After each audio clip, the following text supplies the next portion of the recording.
অহনা এবং ছোটু আবারও এক হতে যাচ্ছে। দুদিন পর ছোটুর বিবাহ থাকলেও আবারও অহনার সঙ্গেই পুনর্বিবাহ হতে যাচ্ছে। হ্যালো গাইস, কি অবস্থা সবার? নিয়ে আসলাম ছোট বউ নাটকের আগামী পর্বের ধামাকাদার আপডেট। পর্বের শুরুতে আমরা অহনাকে দেখতে পাই, যে কিনা ছোটুর বাইকে উঠে বসেছে। বাইকে ওঠার পর ছোটু মনে মনে ভাবতে থাকে যে, অহনা, আমি তোমাকে কোনোভাবেই ভুলতে পারছি না, তবুও এই কথা বলার অধিকার আমি হারিয়ে ফেলেছি। অন্যদিকে আমরা অহনাকেও ছোটুর প্রতি দুর্বলতা দেখতে পাই। সেও এখনও ছোটুকে ভুলতে পারেনি এবং আমরা দেখতে পাই যে অহনাকে বাড়িতে নামিয়ে দিয়ে ছোটু চলে যায়। বাড়িতে আসার পর অহনাকে তার মামা জিজ্ঞেস করতে থাকে যে, তুই এতক্ষণ কোথায় ছিলি?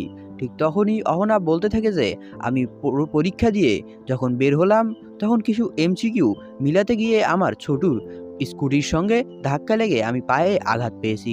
একথা শুনে অহনার মামা খুব রেগে যায়। পরবর্তী দৃশ্যে আমরা ছোটুকে দেখতে পাই, যে কিনা নিজের ঘরেই ছিল। ঠিক সে সময় তার সকল বৌদিরা সেখানে এসে উপস্থিত হয় এবং বলতে থাকে যে, ছোটু, তোমাকে আমরা একটা কথা জানাতে চাই, তুমি কি এখনো বিয়ের সিদ্ধান্তেই অটুট আছো? তখন ছোটু বলতে থাকে যে, তোমরা এসব কি বলছো?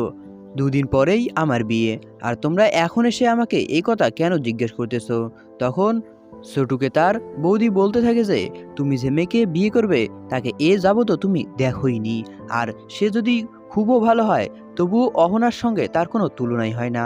তখন ছোটু বলতে থাকে যে অহনা নিজেই দ্বিতীয় বিয়ে করতে চেয়েছে। অন্যদিকে আমরা অহনাকে দেখতে পাই, অহনা যে ছোটুর প্রতি এখনো দুর্বল সে বিষয়টা তার মামা ধরে ফেলেছে এবং বলতে থাকে যে, অহনা, তুমি এখনো চাইলে সবকিছু ঠিক করতে পারো।